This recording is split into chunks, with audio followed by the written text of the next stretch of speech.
Tonight, our program includes a diverse panel who will set the stage for our discussion by briefly responding to some questions we have posed about discrimination. I'm Joan Suarez, and I'm chair of the Missouri Immigrant and Refugee Advocacy.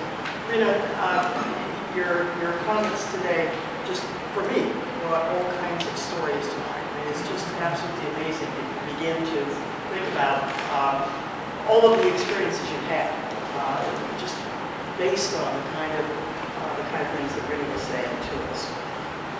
I can still remember looking up into the rafters at Peter Plaza on a fall day in 2003 when we had gathered better than 1,000 people in the city of St. Louis to greet 60 immigrants who were coming by bus on the Immigrant Workers' Freedom Ride. And I looked up at the rafters, and what caught my attention were the half a dozen Iraqis who were sitting off to one side, kind of all by themselves, but there. And this was in a time in which it took some courage to come out to that kind of a function on the part of an immigrant community that, by and large, was in the shadows in St. Louis. And probably it's pretty much still in the shadows today. That was the beginning of MIRA. It really began with a task force created, Immigrant Rights Task Force created by Jobs with Justice. And out of that organizing for the 2003 Immigrant Workers' Freedom Ride, we formed finally a statewide coalition. The statewide coalition came together because it began to be obvious that what was going to be happening in the state capital and the legislature wasn't going to be pleasant. Okay? We were not going to be pleased, those of us who believed in the rights of all human beings. We weren't going to be pleased with the kind of legislation that was going to be put forward. And so we became advocates with and for immigrants of all types, major stripes across the state of Missouri.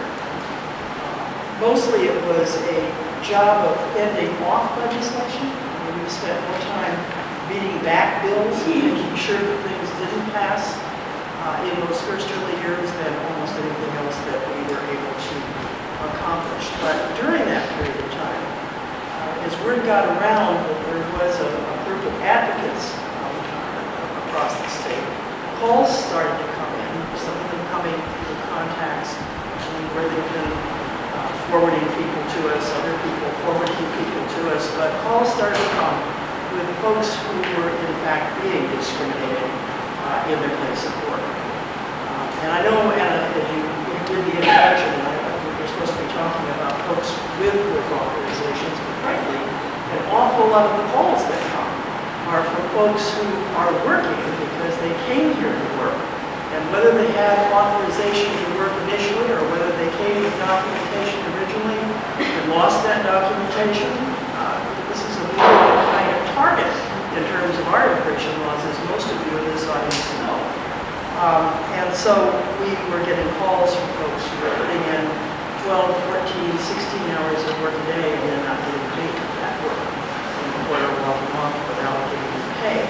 And at least under federal law for wage an hour, it doesn't matter who you are or whether you have documentation or not. If you commit to work, you're entitled to pay. And in fact, the Department of Labor will go after for workers who find themselves in that kind of position. And so we were, in fact, managing that kind of traffic through the MIRA email and call lines, particularly the telephone calls. I remember in particular getting a call one day from a woman who was wearing a headscarf at work. She's Muslim. Was wearing a headscarf and was beginning to be pushed around in terms of her employment. She was in a white-collar job. She was demoted.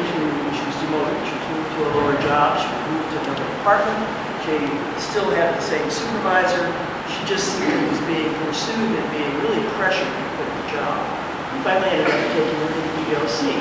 And out of that particular company, I think, learned a lesson. And as far as I know, that woman is still employed in that company today and has strides internally in their management system. So it was a success story. But those kinds of things happen all the time. Okay.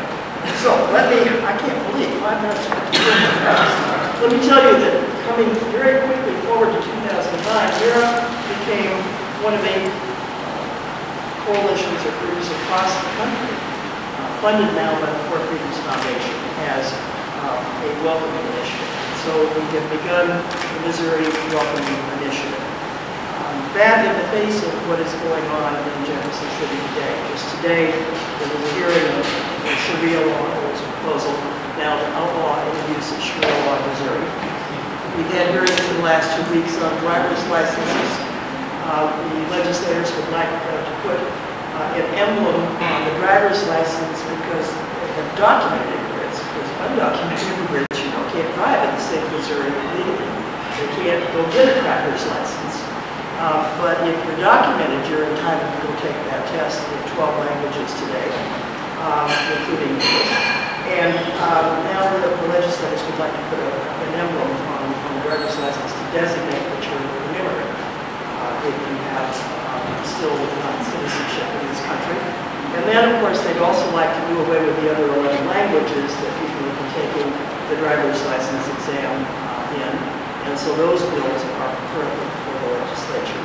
Another hearing today on this bill to compel Missouri to sue the federal government for non-compliance with federal immigration.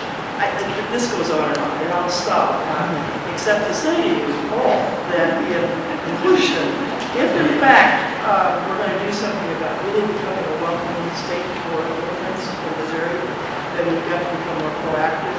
Those legislators are not representing what Missourians feel. That certainly was proved by the poll commission, St. Louis Latino Law Center, Latino Research Center to do this last year. And many